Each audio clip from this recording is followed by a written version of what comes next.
Real Casimero habang nanood sa nakarang laban ni Naoya Inoue at ni Luis Neri, umabot na sa Japan dahil ibinalita na ito sa kanilang bansa.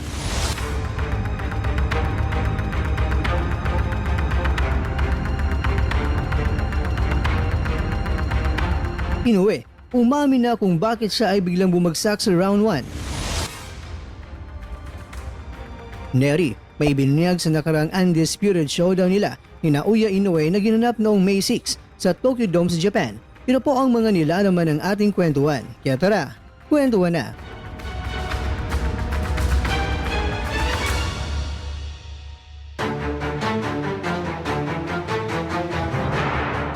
Well, ayun na nga mga kakwento.